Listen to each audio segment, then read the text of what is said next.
One of my favorite lines of yours, I'm not sure whether you remember them or not, is one of Dhoni's stumpings in, I think, the last IPL final. And you said that he didn't even grab the ball. He said to the ball that I'll pick you up on the way.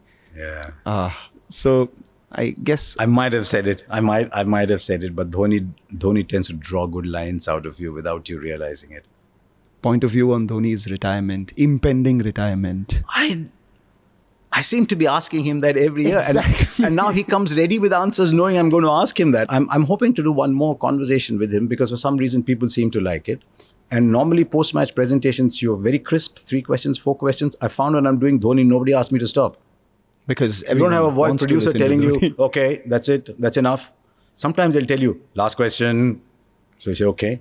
But with Dhoni, it doesn't seem to happen. And Dhoni is so much more relaxed. And yet, I do not know Dhoni at all. Socially, I do not know him at all. We've had a meal together once. I've never had a phone conversation with him. I have never met him outside a cricket ground. I only met him once. I don't know him at all. I think that seems to be the case with everyone who's ever worked around Dhoni, right? They think of him as an enigma who just joins. It is his great strength. It is his great strength that he's not obsessed with the outcome. When you're not afraid of losing, you win more. When you're afraid of losing, you lose. You've increasingly done a lot of stuff outside of cricket as well. On podcasts, I would love to. There's two or three things I want to do still. In broadcasting, I have no more goals left. I only have one goal left in broadcasting, which is I'd like to call India winning a World Cup at some point. But I've made peace with the fact that that may not happen.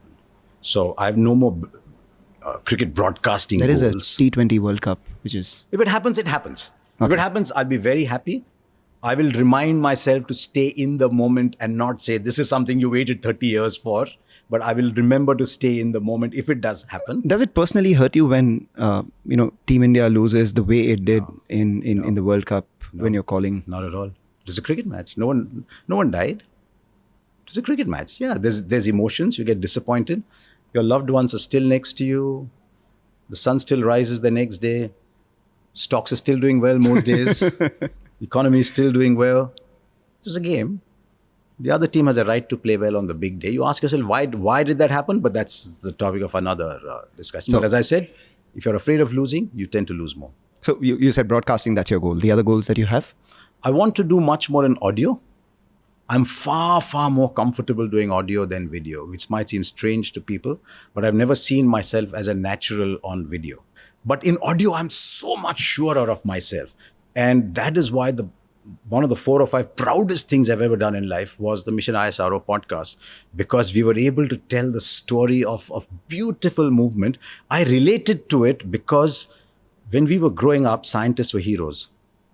In a new India that was emerging under Jawaharlal Nehru, I'll get trolled for this again, but Jawaharlal Nehru was a lover of science, was a hero for my father. So we also grew up making them heroes, but Vikram Sarabhai was a hero.